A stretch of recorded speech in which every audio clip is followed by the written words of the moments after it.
Despite the ongoing intensity of the war in Ukraine, signs are emerging that Russia is showing cracks in its strategy, with growing anxiety and desperation becoming more apparent. Their increasingly frequent and urgent attempts to form alliances, along with the possibility of territorial compromise, suggest that the tide may be turning. A nation once bent on forcibly expanding its territory now appears willing to relinquish control over some areas, with China standing as the primary beneficiary of this shift. So, what does China stand to gain from this war? And what are the real reasons behind Russian President Vladimir Putin's major concessions? These questions are at the heart of our discussion. Putin has previously hinted at a willingness to use specific territories to demonstrate his goodwill, including the Tuman River. This 324-mile-long river serves as a natural boundary between China, North Korea, and Russia, creating an indispensable link between the three countries. The river originates from the towering 9,022-foot-high Mount Paektu, which is part of the Changbai mountain range in China. Flowing through narrow gorges, the Tuman River initially heads northeast, passing through a Lantrek for Montresin de National Watri Furi, Watra for Watrachunan in Augustau. Lakeshore Siri, Botri, North Dastau, Watri, North Korean city of Hyesan, then turns northward toward Ioji, and finally veers southeast, emptying into the vast Sea of Japan. Currently, the river's jurisdiction is shared among China, Russia, and North Korea. However, China's access is limited to a wedge-shaped stretch of about 10 miles near the river's mouth. Before the 1860s, China was the dominant power in this area, until the Qing dynasty ceded this valuable land to the Russian Empire, losing direct access to the Sea of Japan. After over 160 years of waiting, China now has the opportunity to regain control of parts of the Tuman River in 2024.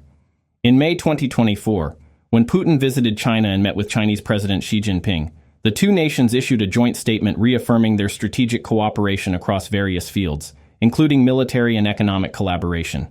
The Tuman River was mentioned in this statement, but to be fair, it didn't explicitly say that Russia would hand over the Tuman River to China.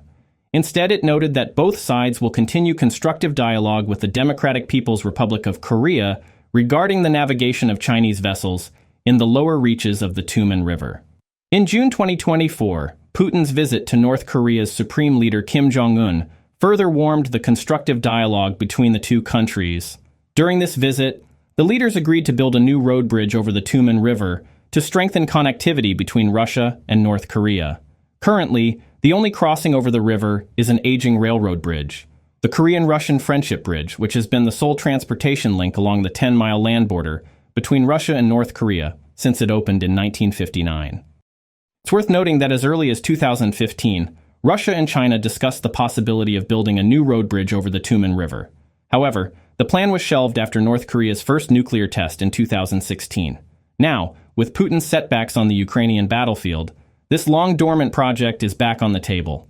The new road bridge would greatly facilitate land transportation between Russia and North Korea, and is expected to significantly boost economic prosperity between the two countries.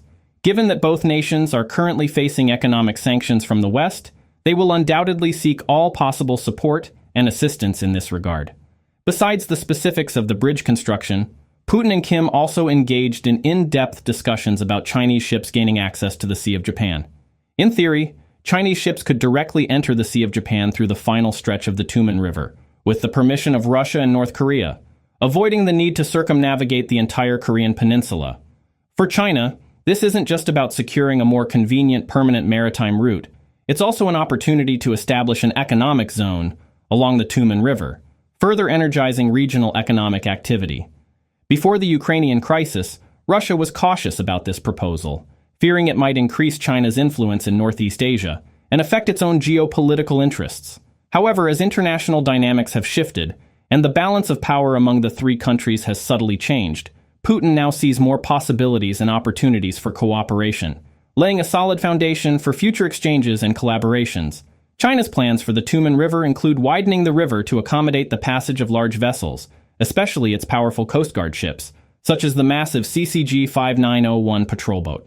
These ships are enormous in size and have impressive displacement. However, to reduce China's interest in the Tuman River to merely promoting commercial shipping and causing significant disruption to its maritime neighbors might be overly simplistic. In fact, China is likely aiming to enhance regional connectivity and strengthen its maritime security capabilities through this move. Moreover, Russia is indeed facing a certain degree of isolation on the international stage, and strengthening cooperation with China helps it cope with external pressures and challenges. Additionally, Russia recognizes that collaboration with China in infrastructure, trade, and other fields can bring tangible economic benefits and development opportunities. Furthermore, Russia may seek to balance the influence of other major powers in the region through cooperation with China, safeguarding its own geopolitical interests. Currently, the only direction Russia can look for help is to the east. For them, support from the West is nearly out of the question. However, the incentives Putin can offer Xi Jinping are running thin. He's been forced to accept China's Belt and Road Initiative and the Arctic Development Plan. The next possible option could be territorial concessions. To be fair, Russia's current interest in the Tuman River isn't particularly high.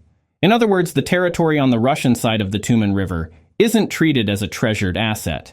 Infrastructure development on the Russian side is minimal, with only a small border post village. However, due to its strategic location, this area still holds significant value in geopolitical negotiations. If Putin hopes to secure China's support, he may need to be prepared to make concessions in this area. Putin's reliance on China's support is simple. The situation in Ukraine hasn't gone as planned. Despite attempts by his supporters to rewrite history, it's widely known that before the invasion began, Putin believed he could make Ukraine submit within 3 days. However, nearly 900 days later, Russia seems to be in a quagmire. First, Russia's resources are depleted. Aircraft, ships, tanks, and personnel have all suffered massive losses. According to the General Staff of the Ukrainian Armed Forces, as of July 10, 2024, Russia had lost 554,010 soldiers in Ukraine since the invasion began. Additionally, Russia has lost 8,180 tanks, 15,715 armored vehicles, 20,269 vehicles and tankers, 15,051 artillery systems, 1,115 multiple rocket launchers, 883 air defense systems, 361 aircraft, 326 helicopters, 11,973 drones, 28 ships, and 1 submarine. Despite recruiting contract soldiers and pushing Russia's defense industry to its limits, Putin has been unable to overcome the reality of dwindling resources and increasing losses. Due to these enormous losses, Russia lacks the ammunition and manpower needed to launch a new massive offensive in Ukraine. This information was obtained by Reuters from a senior NATO official who wished to remain anonymous. Officials also disclosed that if Russia wants to escalate major operations against Ukraine, it would need a new and substantial supply of ammunition. Unlike Russia, Ukraine has received strong support from its allies. In April 2024, the United States approved $61 billion in aid to Ukraine, meaning Ukraine has received more ammunition and powerful weapons, giving it the strength to resist Russia and even the capability to counterattack. And this aid is just part of the plan. The U.S. Department of Defense continues to announce new aid measures and the delivery of more weapons. Under U.S. leadership, countries such as Austria, Canada, Germany, the Czech Republic, Latvia, and the United Kingdom are continuously transporting new equipment to Ukraine. On July 10th, the UK's new Prime Minister Keir Starmer approved the use of Storm Shadow long-range missiles by Ukraine to defend its territory and people. The choice of how to use Storm Shadow missiles is left to Ukraine. According to Battlefield reports, Ukraine's acquisition of these long-range missiles has greatly enhanced its long-range combat capability and will be used in plans to retake Crimea, striking Russian military targets in the region. Crimea was illegally annexed by Russia from Ukraine in 2014. Thanks to the massive aid from its allies, Ukraine now receives over $43 billion in military assistance each year. This ongoing support has significantly altered the dynamics on the battlefield, dealing a heavy blow to Russia's original plan of a swift victory over Ukraine. This in turn has become one of the key reasons for Russia's growing sense of despair about its future. At a recent NATO summit in Washington, member countries agreed to continue supporting Ukraine, reaffirming President Biden's promise, "We will not abandon you." As the war drags on, NATO countries have also been bolstering their military capabilities. Comparing defense spending from 2014 to 2024, it's clear that NATO members have consistently broken past spending targets. What was once a fixed goal of 2% of GDP has now surged, with Poland at 4.12%, Estonia at 3.43%, the US at 3.38%, and Latvia at 3.15%. Aside from the US, these significant increases are all seen in countries neighboring Russia. With NATO's growing strength, Putin is eager to resolve the Ukraine conflict quickly, hoping to avoid even greater setbacks once NATO's capabilities are fully enhanced. But the reality is clear. Russia is deeply mired in the Ukrainian conflict, while NATO's military strength and territorial reach continue to expand rapidly.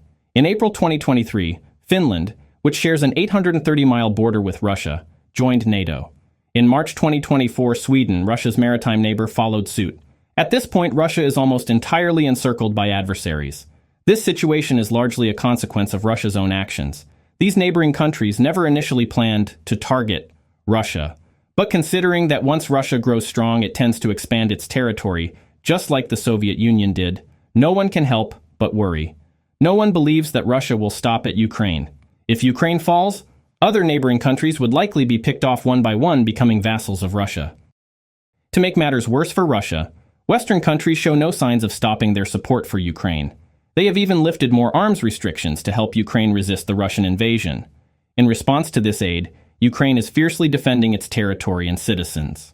Faced with Ukraine's attacks on Crimea, Russia is highly nervous, even going so far as to relocate its most advanced S-500 air defense system to Crimea. However, this move left Russia's mainland vulnerable, and Ukraine took advantage by launching drone strikes on Russian soil. On June 14th, Rostov region's Morozovsk airfield was attacked by 70 drones. On June 17th, Ukraine struck new military facilities in Belgorod, Voronezh, and Lipetsk regions, including the new Lipetsk steel plant. On July 6, 2 oil depots in the Krasnodar region exploded, causing significant damage. Thanks to private donations, Ukraine has been able to deploy drones with a range of over 620 miles, and drone technology is rapidly advancing. With an ever-increasing attack range, these long-range drones will likely continue to disrupt Russia's refineries, warehouses, and military infrastructure.